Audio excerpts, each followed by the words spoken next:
Maple syrup. The story of maple syrup. Many of you have probably partaken in it. It started for me as a child growing up in rural Aiken, Minnesota.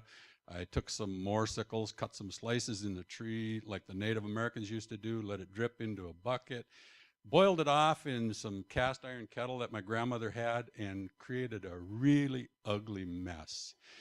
So later in life, I decided when we moved up from Minneapolis to rural Bagley, we found this 80-acre farm, which is beautiful. My wife loved this old Victorian farmhouse. I looked at it and said, wow, this is going to be a ton of work. She indeed says, oh, you like the woods. That looks like that's going to be a lot of work too. And I went, yeah, I agreed with her. And the result was they both ended up being a lot of work, but they both ended up in our culmination in satisfying things that we did. The maple trees in the woods are easily identified. In the fall of the year, you can go in and dig around the base of the tree. Well, the fall of the year, you can see the leaves on the tree. In the wintertime, you can dig around the base of the tree. You also notice the horizontal, maple limbs grow horizontally off of the vertical shaft of the tree. And you need to identify which tree you're tapping because some of the other trees don't give you much sap, and if they do, it doesn't taste very good. Spring of the year is dictated around here. You never know when it's going to happen. But if you listen to the chickadee's mating call, the male chickadee in the spring of the year changes from chickadee-dee-dee to tweet-tweet, called sweet spring.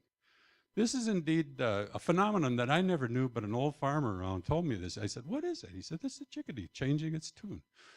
So I said, okay, so the spring of the year you start tapping trees. Now, tapping trees, it's a good idea to know your maple trees. It's also a good idea to look up and check the trees. I noticed a friend of mine tapped a tree one time. I came through, and the tree was broke off about 20 feet in the air. There was no top to it.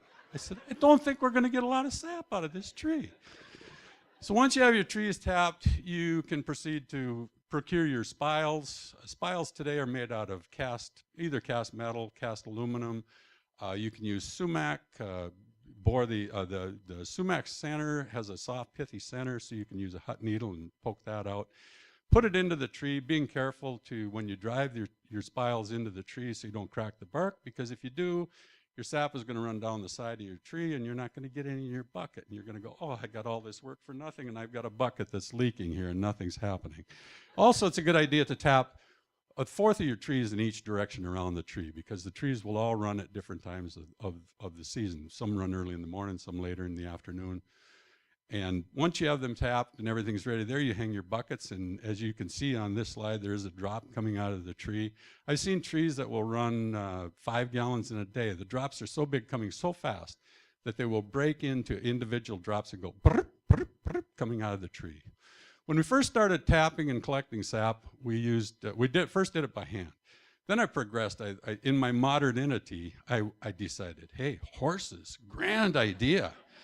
Yeah, well, what you don't remember with horses is for every hour you put in working them, there's an hour at the end of the day cooling everything down. Now, we always try to find as much help as we can when we're collecting the sap, because it's a big task. Here I even try to put the dogs to work, but I just can't get them to dump the buckets right. They'll go up and drink out of a bucket, but they won't bring it back to you. So it's kind of defeats your purpose. Today we also use six-wheelers, snow sled, and everything else to whatever means you have to collect the sap. This was one of the first cookers that we built. This was built out of clay and rocks. The interesting thing about the clay in Clearwater County is it's almost like a clay you could use for making pots. This cooker lasted about 10 years, and unbelievable. Then we progressed to an actual evaporator in this sugar house. Went to a sugar house, a sugar bush. Built a building, evaporator in it. This evaporator would evaporate 100 gallons of sap per hour. 2.5 to 3 gallons of maple syrup per hour with this evaporator. This is now the pan that we use. Actually, we stopped making syrup for a number of years, and my son a few years ago said, you know, we should make some syrup. So we devised a little pan first, and then I built this cooker a couple of years ago. Wherever there's a wood-fired cooker, you always notice there's a lot of wood around, and it's another big part of the job, collecting firewood and building firewood. As you're cooking syrup, you start to get this honey gold color, and it'll start to froth up in the pan. Like jelly, it can boil out of that pan, but the little known secret is 1 drop of sweet cream will cut that boil and drop it right back into the pan so you can control it. Very interesting.